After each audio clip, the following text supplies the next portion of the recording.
Eu não estou recebendo da vida nada mais, nada menos que eu não esteja mandando para ela. Nós queremos da vida o mesmo que a vida quer de nós. Decisões assertivas. A vida não age. Não há possibilidade na vida em agir. A vida só reage. Toda ação causa uma reação. O tema da minha mensagem é vida eterna versus vida terrena. E muito mais do que isso, conduzir a sua vida a um nível de transformação. Aliás, a um nível de vida e não de sobrevivência. Para mim, sobreviver é conseguir pão, é conseguir água e conseguir abrigo. Para mim, os animais, eles não vivem, eles sobrevivem. Todos os dias eles saem para caçar ou para serem caçados. No final do dia, boa parte deles que começaram não chegam. Cederam suas vidas para que outros vivessem. Você não vai ver esses animais aspirando objetos e coisas como nós. Nós vamos descobrir que eles, na verdade, eles não vivem, eles sobrevivem. Porque sobrevivência é diferente de viver. Aquele que vive, segundo a Bíblia, ele recebe um pouco mais do que necessita. Aquele que consegue viver, ele consegue ir além, um pouco além, talvez não muito além da sobrevivência. Mas com certeza ele precisa romper este limite. Aquelas pessoas que conseguem apenas obter o necessário e pronto. Na verdade, o que elas estão fazendo é sobrevivendo e não vivendo. Nós já falamos aqui que é impossível que todos sejamos ricos. O sistema não funciona com uma riqueza generalizada. Não existe como isso acontecer. Porque se todos forem ricos, nós não vamos ter as necessidades básicas atendidas. Quem é que vai plantar? Quem é que vai colher? Quem é que vai beneficiar? Quem é que vai oferecer os serviços básicos? Se você fura o pneu do seu carro, se você precisa de um conserto elétrico, a vida ela é de interdependência. Pessoas dependem do seu dinheiro e você depende dos serviços dessa pessoa. Então não tem como nós colocarmos todos no mesmo nível social. Não existe isso. Lugar nenhum funciona desse jeito. Mas também nós vemos a Bíblia dizer que nunca vi um justo desamparado, um servo do Senhor mendigar o pão. Preste atenção, porque a Bíblia faz uma proposta para todos nós, de termos um nível de vida que vai além da sobrevivência. Mas aí vem a minha pergunta: o que é mais difícil, ir para o céu ou viver na terra? Se consegue me responder isso de forma rápida? É muito mais fácil ir para o céu, no que diz respeito ao ensinamento bíblico, do que viver na terra. Qual é o grande problema da vida aqui? É que me parece que diante de nós está um espelho. E o que ele faz? Reflete tudo aquilo que nós fazemos. Tudo aquilo que nós fazemos provavelmente vai virar ou vai voltar para nós de alguma forma. Só que nós não temos testemunhas ao nosso lado o tempo inteiro, observando aquilo que fizemos e fazemos, quer de forma explícita ou implícita. Por quê? Porque quer no casamento, na criação de filhos, quer nas nossas questões financeiras, quer nos nossos estudos, quer em todos os ambientes, na maioria das vezes, parece que tem alguém atrapalhando a nossa vida. Parece que tem alguém criando uma confusão na nossa vida. Eu não sei se você já parou, basta você conversar com as pessoas, que há sempre um culpado para que aquilo esteja acontecendo. Então eu aprendi uma coisa na minha vida: que fé e temor a Deus me leva para o céu, mas não me dá uma vida boa aqui na terra. Vida boa aqui na terra está em viver dentro dos princípios e valores de Deus.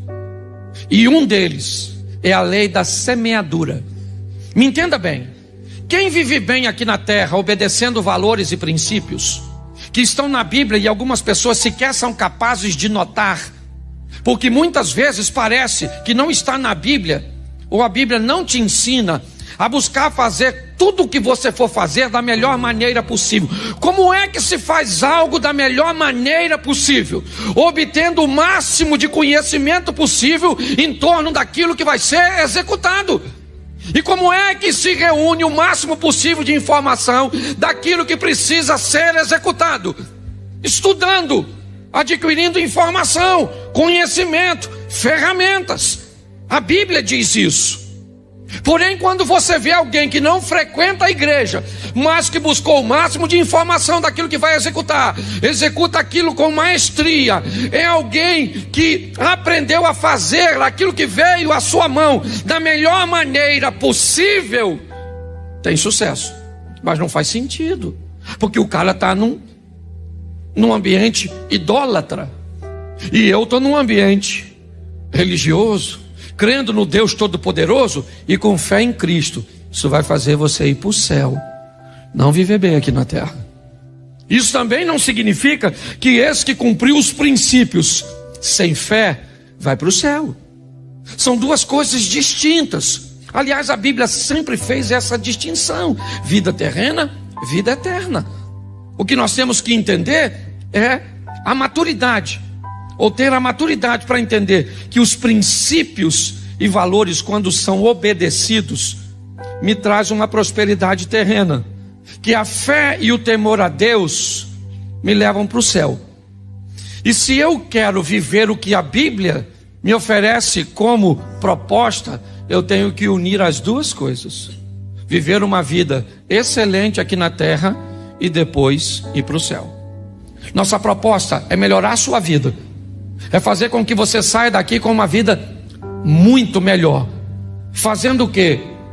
Obedecendo a Deus. Não, o que eu quero é ir para o céu. Então viva de qualquer maneira, com fé em Cristo, e você morre e vai para lá. Agora, não reclame de ter uma vida ruim aqui. Me dói quando eu vejo pessoas sofrendo de uma forma contínua. Gente, por favor, pegue esses estatutos e esses princípios, e principalmente o da lei da semeadura, e trate sua vida de forma diferente, sem desculpas. Por que um venceu e o outro perdeu? Porque um decidiu vencer e o outro decidiu perder. É só isso. Tome uma postura, tome um posicionamento. É isso que eu quero mostrar para vocês hoje, que é uma questão de decidir. Muita gente entrou por essas portas e mudou de... E muita gente entrou por essas portas e não mudou de... E qual a diferença entre o que mudou de vida e o que não mudou de vida? É que Deus gosta mais de um grupinho. Você está vendo? Deus não foi com sua cara. E Deus foi e abençoou o outro. E deixou você sofrendo. É por isso? Olha só, você decide, querido. É isso hoje que está faltando. Hoje as pessoas se acovardam, dizendo que não aguentou, que era mais forte do que ela. Sai fora disso. Coloque isso no seu coração. É isso que está faltando. Se posicionar. Porque, querido, deixa eu falar uma coisa para você. Se tu está afim de viver uma vida de derrota, se você está afim de viver uma vida de humilhação, se você quer viver um casamento sem sabor, tudo bem. É um direito que você tem. Agora você pode lidar com Deus, e isso a igreja tem ensinado. Isso você ouve palavras aqui, que nós não viemos aqui para viver uma vida de derrota. Nós não viemos aqui para viver uma vida de humilhação. Nós viemos aqui para ser em Cristo mais do que... E aí? Por que eu não venço? Por que as coisas não acontecem? Pare para pensar. Porque muitas vezes nós decidimos por aquilo que é errado. Porque nós temos, muitas vezes, o posicionamento de nos omitir. É só isso. Não tem mágica. É isso que eu quero que você entenda. Sabe? Por isso que a Bíblia nos ensina a ter uma fé correta. E não essa fé destrambelhada. Sabe? Eu vejo gente que não estuda e quer ser vencedor. Não trabalha e quer vencer. Gasta mais do que ganha e quer prosperar. Não é? Não respeita, não cuida, não faz nada e quer ter um casamento bem sucedido. Aí eu fico olhando, eu fico imaginando Deus olhando tudo isso. E o pessoal vai orar. E na hora da oração eu falo, Senhor, eu preciso vencer. Minha vitória está nas suas mãos. Mas dá licença que eu vou sair daqui para fazer mais umas besteirinhas. Faz tudo errado, cara. O que eu tenho visto é exatamente esses posicionamentos, sabe? E aí eu começo a observar a história das pessoas.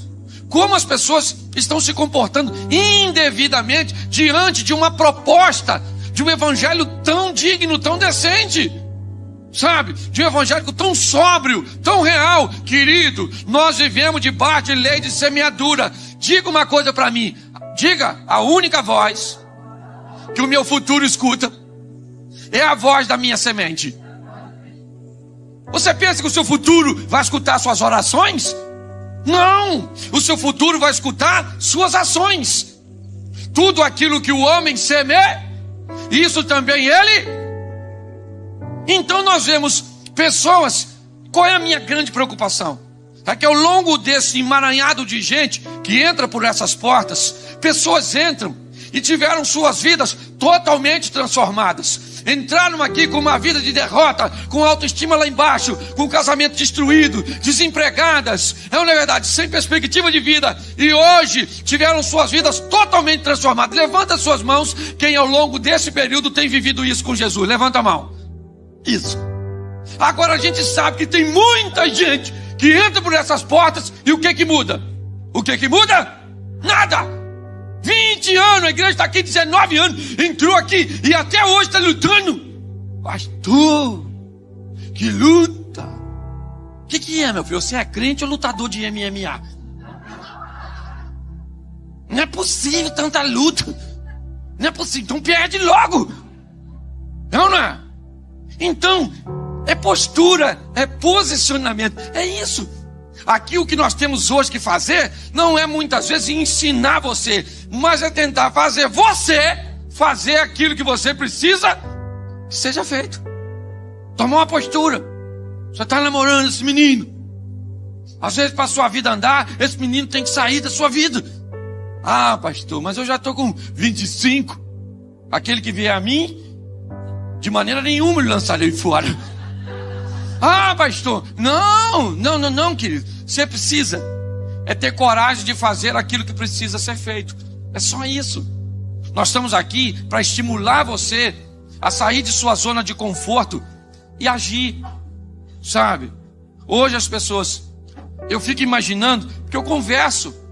Pô, pastor, eu estou aqui há 10 anos, eu estou decepcionado. Fulano passou por aqui, já rompeu. Ciclano passou por aqui, já rompeu. Aquele ali tem um ministério. Aquela outra já foi isso. A outra já casou. O menino da outra já está formado. O outro está empregado. Querido, está na hora do milagre parar de acontecer ali e começar a acontecer aqui. Na sua vida, na sua história. Que Deus não tem panela não, meu filho.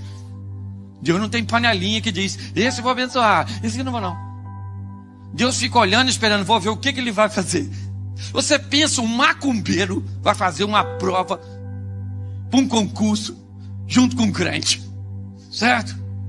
O macumbeiro foi lá, matou uma galinha, acendeu uma velha, estudou pra caramba. O cristão não estudou nada, mas também não matou a galinha. É dizimista, é ofertante, conhece os hinos e tudo da igreja, não é? Não falta um culto, mas estudou não. Fala pra mim na hora da prova quem é que vai passar. Quem é que vai passar? Por que ele vai passar? Sério? Mas Deus não vai dar vitória pro outro, não? Não. Por quê? Quem não merece. Hoje eu estou cansado de ver isso. O pessoal não estuda. Na hora da prova põe a mão em cima. Oh, Senhor, estou sentindo a sua presença nesse lugar. Eu estou precisando da sua ajuda. Que o inimigo está furioso. Eu imagino o diabo falando, eu vou até ir embora. Eu não quero nem ficar perto dessa besta, não, que pode me influenciar. Pare e pense nisso. É ou não é? É isso que eu estou falando. Todo mundo sabe o que precisa ser feito, mas não tem coragem para fazer. Esse é o grande dilema. Sabe, a igreja tem buscado e trabalhado ao longo de toda essa história para dar a vocês o caminho da vitória, a obediência a Deus, o compromisso com Deus.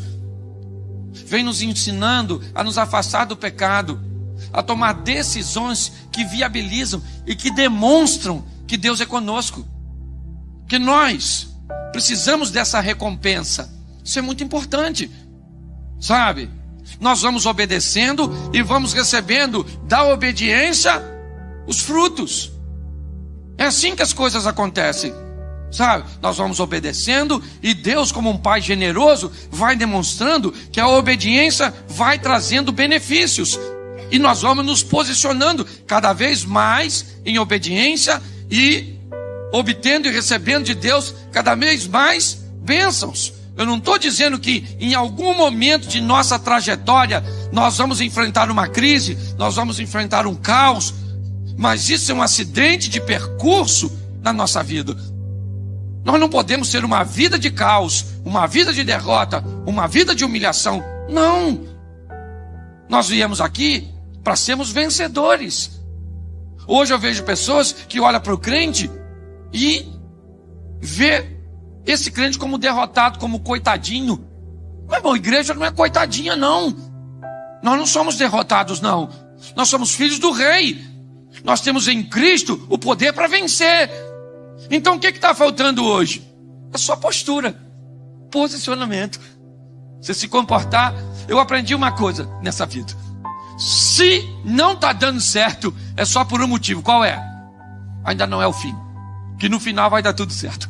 Quando as coisas estão muito ruins, o pessoal fala, está muito ruim. Eu digo é porque ainda não está na hora de terminar. A hora que terminar. Vida de crente é igual filme de Hollywood. No final dá tudo certo. Lembra quando o meteoro vinha explodir a terra? E estava lá horas para ele cair e acabar com tudo, tirar a terra de órbita. Quem estava lá na frente do foguete? Bruce Willis. Bruce Willis estava lá para entrar em cena e destruir. Só que na nossa vida tem alguém à frente, não é Bruce Willis. Na nossa vida está Jesus de Nazaré. Cristo está lá para nos dar a nossa vitória. Agora, você está a fim de vencer? Não. Você falar não. Eu quero que você pense nas coisas que você tem feito. Veja se o que você está fazendo é coisa de vencedor. É só isso que nós temos que pensar. Porque senão, é só o tempo passar um pouquinho e você vai começar a achar que o pastor está pregando mentira. Você vai começar a achar que estão tentando te enrolar. Que você está tanto tempo aqui e as coisas não mudam. Você já ouviu tantas palavras e as coisas não acontecem. A grande preocupação é exatamente essa.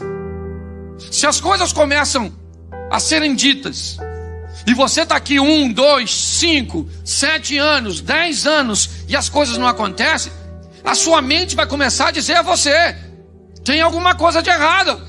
E dificilmente a sua mente vai dizer que o que está errado está em você.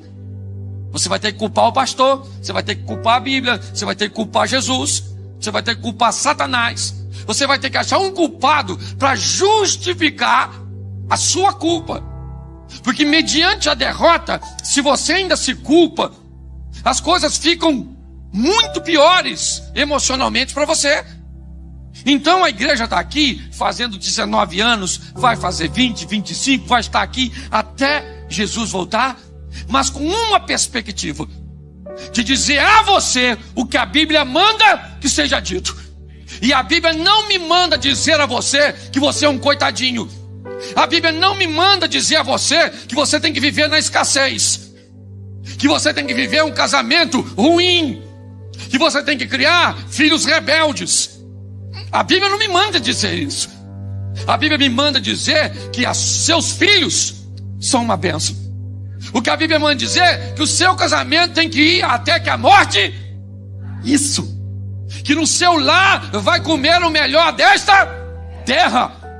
Que em meio a qualquer crise, seja PT, PSDB, e quem quiser administrar, quem administra, esse dia o cara falou comigo, pastor, vou falar uma coisa para o senhor, agora, com essa eleição agora, depois da eleição, vai vir no Brasil a maior crise dos últimos anos, o que o senhor acha? Eu disse, eu acho que eu não vou participar. Ele falou, mas como assim? Eu falei, eu não vou participar dessa crise não. Ele falou, mas o senhor não tem escolha? Eu falei, eu tenho. Quem administra a minha vida é Jesus. Não é verdade? Daniel estava lá na Babilônia com Nabucodonosor, estava prosperando. O Nabucodonosor se lascou e morreu, entrou o filho dele, Daniel está fazendo o quê? Prosperando. O filho dele morreu, entrou o Ciro lá, o governo meio do Persa, onde estava o Dani? Lá em cima, porque a nossa vida não depende. Eu falei com ele mesmo, não vou participar dessa crise. Ele disse, por quê? Eu falei, porque eu não estou afim. Na minha vida não vai ter crise. Ele falou, você é doido? Eu falei, doido é você que vai aceitar essa crise? Ele falou, você é engraçado? Eu falei, isso é engraçado? Não, Jesus disse que eu vou vencer. Igual esse dia eu estava conversando com um cara, o cara falou que nós temos que ser pobre. Crente tem que ser pobre. Eu falei, não tem não. Ele falou, tem. Que o dinheiro é um mal. Eu falei, para tu. Para mim não tem mal nenhum. Aí eu falei para ele assim, ele falou que tinha que ser pobre. Eu falei, deixa eu falar uma coisa para tu. Ele falou, fala. Eu falei, o Abraão era pobre? Ele falou, não. Falei, o Abraão não era pobre. Eu disse, não, é. Falei, o Isaac era pobre? Ele falou, também não. Falei, o Jacó era pobre? Ele falou, também não. O José também foi pobre no Egito? Ele falou, não. Eu falei, e o Jó? Ele falou, também não foi pobre, não. Eu falei, e o Davi? Ele falou, também não foi, não. Eu falei, então, na minha vez eu tenho que me lascar. Que doideira é essa? Por que na minha vez, os caras tudo foram prósperos e eu me lasco? Bonito. Então, querido, eu aprendi isso. Eu estou pregando, tem gente que levanta e sai. Sabe o que minha cabeça diz? Tá tão bom que ele foi chamar mais gente. Eu aprendi a pensar assim. Se você observar, é essa postura. É isso que eu quero que você entenda. A Bíblia me ensina e me impulsiona a estimular você ao culto racional e a fazer o que a Bíblia manda que façamos. Em momento nenhum a Bíblia vai dizer para você ter autopiedade, comiseração. Em momento nenhum a Bíblia vai dizer para você se desesperar, porque em todo momento Deus está no controle. São nossas decisões que vão gerar o nosso futuro. É só isso. Então eu queria deixar essa palavra para você. Tome uma postura, tome um posicionamento.